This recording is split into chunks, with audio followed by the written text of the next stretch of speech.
Hello good evening friends, कैसे हैं आप सब। उम्मीद करती हूँ सब अच्छे होंगे। फ्रेंड्स, अगर वीडियो पसंद आए तो इसे लाइक करना ना भूलें और कमेंट करके ज़रूर बताएं।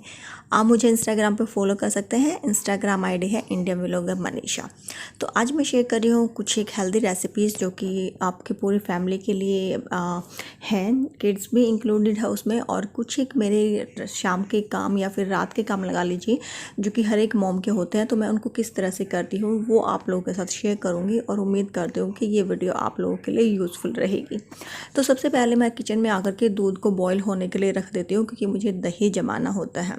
और दूध को खड़े होके उसको देखना कि ये निकलना चाहे, उसके बजाय मैं किचन में दूसरे काम करना प्रेफर करती हूँ। मुझे वेजिटेबल सोते बनानी है, तो उसके लिए जो भी मुझे वेजिटेबल्स चाहिए वो मैंने यहाँ पे रख ली है। ब्रोकली को मैंने हल्के गर्म पानी में डाल दिया है, जिससे वो काफ़ी अच्छी हो जाती है। जब भी आप गोभी या ब्रोकली को करें ना, तो उसको हल्के गर्म पानी में थोड़े से नमक वाले पानी में डाल दें। इन केस अगर उसके अंदर कोई इंसेक्ट्स है तो वो बाहर आ जाएगा। उसके बाद मैंने यहाँ पे जो है सारी वेजिटेबल्स को कट कर लिया है और ऑयल को गर्म होने के लिए रख दिया है। इसके लिए मैंने ऑलिव ऑयल का यूज़ किया है। जो मेरी बोतल थी वो मेरी खाली हो चुकी है, तो उसको रिफ़िल करने के लिए जब भी मैं रिफ़िल करती हूँ तो उसके नीचे इस तरह से एक टिश्यू पेपर बिछा लेती हूँ, जिससे इन केस अगर ऑयल गिरता है तो वो टिश्यू पेपर पर गिरे, डायरेक्ट काउंटर टॉप पे ना गिरे। इससे काउंटर टॉप तो ख़राब होने से बचेगा ही, साथ में मेरा टाइम भी बचेगा, क्योंकि मुझे उसको क्लीन करना नहीं पड़ेगा। बट इस तरह की जो बोटल्स आती हैं ना, उससे जो आप अगर आपका जो ऑयल डिस्पेंसर है वो अगर थोड़े कम चौड़े मुंह का है तो भी उसमें बहुत अच्छे से जो ऑयल है वो गिर जाता है। अदरवाइज़ आप फेनल यूज़ कर सकते हो इसके लिए। और ये मेरी बोतल काफ़ी टाइम से चल रही है, सालों से चल रही है ये वाली मेरी बोतल। आई थिंक 2 साल होने वाले हैं इसको। और जो टिश्यू पेपर है वो मेरा एज इट इज़ क्लीन है। तो मेरी जो ये डिस्पेंसर की नोब है मैं इसको इसी से क्लीन कर दूँगी और बोतल को भी इससे क्लीन कर लूँगी। वैसे तो कुछ गिरा नहीं हुआ है, लेकिन कुछ डस्ट वगैरह अगर लगा हुआ है तो वो इस टिश्यू पेपर से चिपक के और अच्छे से क्लीन हो जाता है।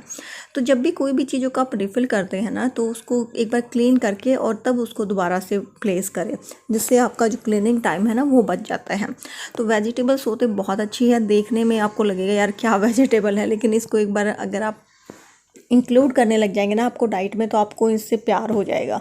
तो मैंने यहाँ पे जो है थोड़ा सा जीरा डाल दिया है ऑयल में, और उसके बाद प्याज और मैंने जो शिमला मिर्च है ग्रीन वाली वो डाल दी है, और हल्का सा सोते करेंगे, ज़्यादा नहीं करना है। और उसके बाद जो बाकी आपकी जो कैप्सिकम या red bell pepper, yellow bell pepper है, आप उनको डाल लीजिए। जो आप चाहें आप वो वेजिटेबल इसमें यूज़ कर सकते हैं।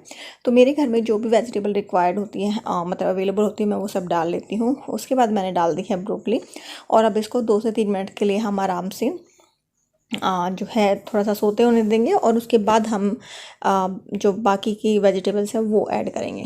तो दूसरी तरफ परी नहीं खाएगी, नीरव भी नहीं खाएगा। नीरव को तो मैं थोड़ा सा पोर्शन दूंगी, परी नहीं खाएगी, तो उनके लिए मैं राइस बना रही हूँ, और उनको पसंद है कॉर्न राइस, परी के तो फेवरेट है।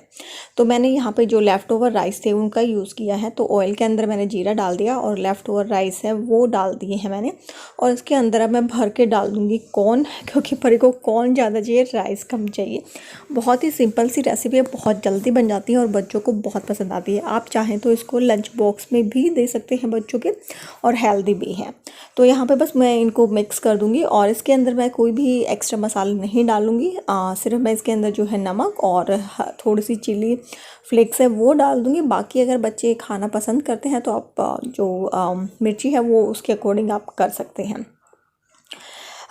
तो यहाँ पे मेरे जो है एक तरफ बच्चों के लिए मेरा रेडी हो गए हैं, और थोड़ा सा मैंने इसके अंदर मसाला भी डाल दिया, क्योंकि नीरव ने बोला कि थोड़े से मसाले डाल देना, उसको भी खाने हैं। तो मैं कहा चलो ठीक है। तो मैंने इसके अंदर जो है थोड़ा सा धनिया पाउडर और थोड़ा सा गर्म मसाला, बिल्कुल जस्ट एक फ्लेवर के लिए एक पिंच डाल दिया है, अदरवाइज मैं इसको सिंपल ही रखती हूँ।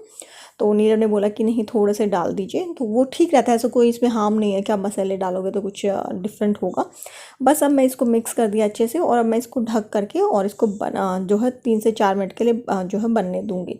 यहाँ पर मेरी सारी वेजिटेबल्स हो गई हैं सोते। उसके बाद मैंने यहाँ पे जो है स्प्राउट्स बनाए थे, तो हाफ़ कटोरी मैंने स्प्राउट्स और हाफ़ कटोरी मैंने जो कॉर्न है वो डाल दी है। और ये जो कॉर्न है ये बॉयल्ड है, घर पे ही मैंने इनको बॉयल कर लिया था, और एक बार मैं बॉयल करके रख देती हूँ और फिर उनको जो है पूरा वीक यूज़ करती हूँ। जब हमारी वेजिटेबल थोड़ी सी पक जाएंगी, थोड़ी सी क्रंची ही रखेंगे तो ज़्यादा बेटर रहेगा। उसके बाद मैं इसके अंदर टमाटर और जो पनीर है वो डाल दूँगी, क्योंकि हाई जो प्रोटीन है ना वो आपके डाइट में ज़रूर होना चाहिए। और ये थोड़ी सी ऐसी रहती है जल्दी गल जाती है, तो इनको सबसे बाद में आप डालें। जैसे चॉपिंग बोर्ड है और जो आपके नाइफ़ वगैरह हैं उनको साथ के साथ वॉश करके रख दें, जिससे कि बर्तनों का जो ढेर है वो आपके सिंक में इकट्ठा नहीं होगा। साइड में मैंने जो है एग बॉईल होने के लिए रख दिए हैं। 2 से 3 एग मैं जो है बॉईल कर लूँगी, क्योंकि नीरव को भी चाहिए, उसको प्रोटीन देना है। और विनोद ने भी बोला कि वो एग भी लेंगे साथ में, तो मैंने 3-4 जो एग है वो बॉईल होने के लिए रख दिए हैं। बाकी अब जो मैं वेजिटेबल मैं अपनी जो बना रही हूँ वेजिटेबल सैलेड, उसके अंदर मैंने चिली फ्लेक्स डाल दिया है और थोड़े से जो ओरिगेनो है वो भी डाल दूँगी और सॉल्ट डालना है। इसके अलावा आपको कुछ डाला है इसके अंदर? यस, मैं थोड़ी सी काली मिर्च भी डालूंगी। काली मिर्च डालने से ना बहुत अच्छा टेस्ट आता है, लेकिन जस्ट पिंच आपको डालनी है, ज़्यादा नहीं डालनी, तो इससे बहुत अच्छा फ्लेवर आएगा। और बस अब इसको मिक्स करके और आप चाहें तो 2 से 3 मिनट इसको पका लें।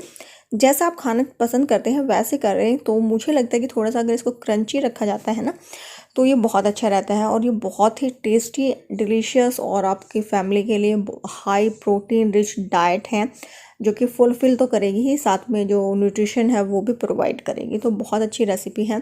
स्पेशली अगर आप वेट लॉस करना चाहते हैं तो रात को इसको इंक्लूड करें। आपको देखने में लगा कि वेजिटेबल्स है, लेकिन जब आप इसको खाना स्टार्ट करेंगे ना तो you will fall in love with this recipe. तो पक्का इसको एक बार ट्राई कीजिएगा। और साथ के साथ जो मेरी चीज़ें होती हैं मैं उनको उठा करके रख देती हूँ, और जिससे कि जो है ना क्लटर नहीं रहता है मेरे काउंटर टॉप पे। तो वो सब मैं कर रही हूँ। यहाँ पे बच्चा आ जाते हैं बीच बीच में बात करने के लिए, तो उनको भी सुनना पड़ता है, देखना पड़ता है, और साथ के साथ जो काम है वो भी चलते रहते हैं। तो कॉर्न जैसे कि मैंने बॉईल कर लिए, जो यूज़ कर लिए थे, तो बाकी जो बॉइल्ड कॉर्न बचे हैं उनको मैं एक छोटे वाले जो है ना किसी छोटे वाले में निकाल के रख दूँगी कंटेनर में, जिससे कि मेरी जो स्पेस है फ्रिज में वो ऑक्यूपाई ना हो और थोड़े से स्पेस में मेरा जो काम चल जाए। तो इसी तरह से हमें करना चाहिए। बड़ी जो चीज़ों को हम जब स्टार्ट करते हैं और फिर वो हर हफ्ते उसको यूज़ करते हैं तो कम हो जाती है, तो उसी हिसाब से हमें उसको ऑर्गेनाइज़ करके रखना चाहिए। तो यहाँ पे मेरे पास जब टाइम कि इवनिंग में ही थोड़ा एक्स्ट्रा टाइम होता है, तो मैं यहाँ पे देख लेती हूँ कि मैं 1-2 जो काम है वो एक्स्ट्रा काम है कौन से कर सकती हूँ, तो वो इसी टाइम पे मैं प्रेफर करती हूँ उनको करना। तो जैसे कि मसाले थे, अभी मैं रखने से पहले मैंने देखा कि इसके अंदर जो मेरा धनिया पाउडर और गरम मसाला है वो फिनिश हो गया है, तो मैं उनको रिफ़िल करके रख दूँगी, ताकि सुबह जब बच्चों का लंच बॉक्स रेडी होगा और ब्रेकफास्ट का टाइम होगा, जो कि सबसे बिज़ी टाइम होता है, उस टाइम पे मुझे दिक्कत ना हो कि मुझे मसाला पीसना है या फिर उसको रिफ़िल करना है। तो उस टाइम की बजाय ऐसे ही उसको यूटिलाइज़ करती हूँ कि मैं शाम को ही वो काम कर लूँ, ताकि मॉर्निंग मेरी हेक्टिक ना हो। और अगर मॉर्निंग आपकी आराम से निकल गई ना तो पूरा दिन आपका बिल्कुल सही जाता है।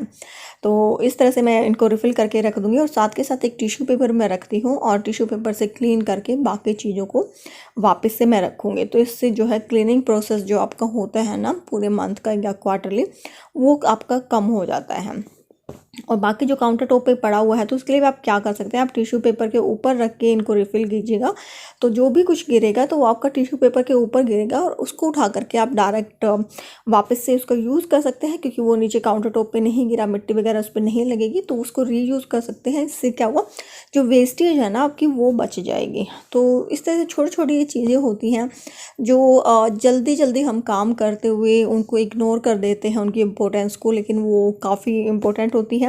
तो देखिए, जो भी मेरा जैसे धनिया पाउडर मैंने फिल किया था वो काउंटर टॉप पे गिर गया, तो काउंटर टॉप भी गंदा हुआ और मेरा धनिया पाउडर भी वेस्ट हुआ। जबकि अगर मैं टिश्यू पेपर का यूज़ करती तो उसके ऊपर गिरता, तो मैं वापस से उसको रीयूज़ कर सकती थी, और काउंटर टॉप भी मेरा गंदा नहीं होता, तो वेस्टेज भी बच जाती और जो मेरा टाइम है वो भी बच जाता। और चीज़ों को जब भी रखें, चाहे वो आप फ्रिज में रख रहे हो या कहीं और रख रहे हो, तो उनको एक बार जो है वाइप करके तभी रखें, जिससे कि आपका क्लीनिंग जो है वो थोड़ा इजी रह जाएगा। तो जो मेरी मसालदानी जो होती है, मेरा स्पाइस बॉक्स है, उसको भी जब मैं ऐसे कुछ रिफ़िल करती हूँ तो हर 2-3 दिन में मैं उसको देख लेती हूँ कुछ गिरा तो नहीं हुआ है, क्योंकि जल्दी जल्दी काम करते हुए गिरता तो ज़रूर है इसके अंदर। तो मैं उसको अब निकाल करके और मैं यहीं पे डाल रही हूँ, क्योंकि यहाँ से मुझे क्लीन ही करना है, इसीलिए, ताकि मैं एक साथ यहाँ से उठा लूँगी। अदरवाइज़ मैं इसको जो है जो सिंक है उसमें डाल देती हूँ। और सेम टिश्यू पेपर से मैंने अपने मसाला बॉक्स को क्लीन कर दिया है और इनको वापस वाइप करके रख दूँगी। तो इस तरह से थोड़ा सा टाइम है है उसको यूटिलाइज़ करती रहती हूँ। साथ में जो मेरा डिनर है वो भी प्रिपेयर हो रहा है, और जब तक डिनर का मैं वेट करूँगी तो उससे बेटर है कि मैं किचन में ही खड़े होकर के कुछ काम कर लूँ, जिससे कि मेरे को ये भी नहीं रहेगा कि खाना है वो जल जाएगा, लग जाएगा।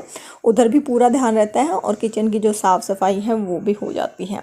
तो इस तरह से आप काम को यूटिलाइज़ कर सकते हैं, और एज अ मदर मैं इसी तरह से करती हूँ। और वीडियो का पर्पज़ ये है कि कुछ ना कुछ आप लोगों की हेल्प हो और आप लोगों से भी मुझे कुछ सीखने को मिले। तो टू वे प्रोसेस है, तो आप भी अपने कमेंट से जो है मेरे साथ शेयर कर सकते हैं। तो बस अब मैं उठा करके सेम टिश्यू पेपर से उठा करके इन सबको क्लीन कर दूंगी। तो एक ही टिश्यू पेपर से मेरा जो काम है वो काफ़ी अच्छे से हो गया है। और जब आपका काउंटर टॉप क्लीन रहता है ना, तो चींटी वगैरह आने का या फिर कॉकरोच वगैरह भी जो है अट्रैक्ट नहीं होते, अगर आपके काउंटर टॉप पे कोई भी फूड पार्टिकल नहीं बचा हुआ है तो जब तक मैंने ये सारा काम किया है, मेरा जो डिनर है बच्चों के लिए, हमारे लिए, वो भी रेडी हो गया है। तो यहाँ पे मैं परी को दे दूँगी पहले डाल करके, और वो क्योंकि धीरे धीरे खाती हैं तो मोस्टली हम ट्राई करते हैं कि इकट्ठा बैठ के ही खाएं, बट कई बार होता है कि सबका मूड अलग अलग होता है, तो उसी तरह से होता है। और परी धीरे धीरे खाएगी तो मैं उसको दे दूँगी। हाँ, वो इतना ज़्यादा नहीं खाएगी, मैंने डाल दिया है, बट एटलीस्ट मेरे को थोड़ा सा उसको फोर्स करने के लिए बचा रहेगा कि हाँ मैं उसको फोर्स करूँ कि नहीं तुम्हें ये खाना है। और ये लग गई है हमारे प्लेट। मेरा भी थोड़ा सा मैंने अपने वेजिटेबल्स और विनोद के लिए वेजिटेबल्स रख लिया। उस प्लेट में मैंने थोड़े से राइस, बॉइल्ड एग और जो वेजिटेबल थी वो नीरव के लिए रख दी है। और डिनर करने के बाद एक दो काम और बचे जाते हैं कुछ ऐसे, तो उनको भी मैं कर लेती हूँ, जैसे कि इसको रिफ़िल करना था, ये मैंने कर दिया है। और सामने चीज़ें रहती हैं तो आपको याद भी रहता है कि आपको ये काम भी करना है। तो ये थी आज की वीडियो, उम्मीद करती हूँ कि हेल्पफुल रही होगी। आप लोगों के कमेंट का वेट रहेगा। गुड नाइट, नेक्स्ट वीडियो में मिलेंगे, तब तक के लिए बाय बाय।